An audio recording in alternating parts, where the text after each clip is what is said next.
Bonjour, aujourd'hui, moi et mes camarades Othman El Fati, Elisabeth Garand et moi-même, Miloš Sukovic, allons vous faire un bref portrait de la situation économique de la Serbie.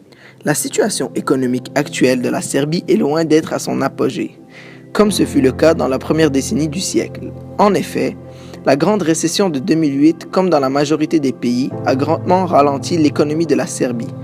L'essor économique dont jouissait la Serbie depuis plusieurs années a connu un énorme choc endogène de la demande en 2009.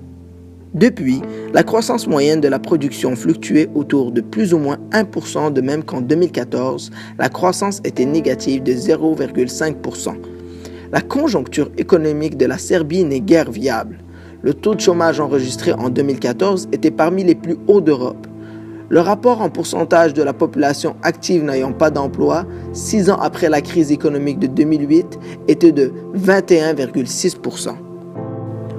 De plus, la moitié des travailleurs sont des salariés de différentes entreprises d'État non lucratives, voire même déficitaires depuis des années. Cette inefficacité structurelle de l'économie engendre des coûts faramineux dont les fonds sont retirés du Trésor national. Le simple maintien du fonctionnement de plusieurs de ces entreprises d'État ne fait que gonfler la dette publique d'année en année. Cette dernière représente 70% du PIB 2014. Les autorités envisagent faire des coupures de postes afin de réduire les subventions gouvernementales et réduire la dette publique. Des réformes économiques structurelles sont prévues afin de liquider et transférer au privé les sociétés d'État dans le but de son régime d'austérité. Par ailleurs, la Serbie dépend fortement du financement externe pour subvenir à ses besoins et contracte des emprunts au FMI ainsi qu'à la Banque mondiale. Actuellement, le déficit budgétaire du pays représente 8% de plus de la production nationale, mais une baisse de 3,75 est prévue en 2016. Les échanges commerciaux de la Serbie s'étendent sur 3 principaux secteurs d'activité. Le secteur des services, qui englobe 60,3% du PIB, plus précisément les services financiers offerts par une majorité de banques étrangères, le service de transport et la télécommunication.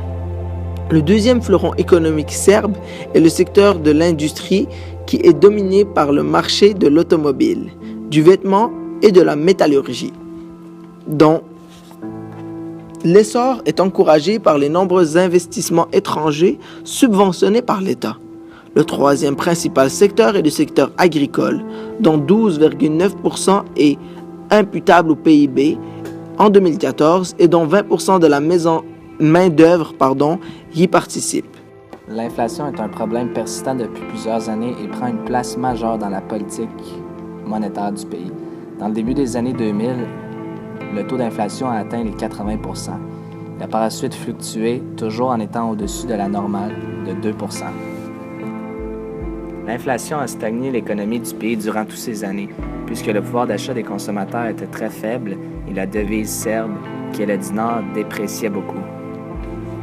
Cependant, un nouveau problème surgit en 2015 et c'est celui du risque de déflation. Les prix à la consommation ont baissé et le taux d'inflation est passé à 0,8%. Ce changement de scénario démontre l'efficacité de la lutte contre l'inflation, mais cause toujours un problème sur l'économie, puisque l'économie n'est pas stimulée et la consommation des ménages est omniprésente.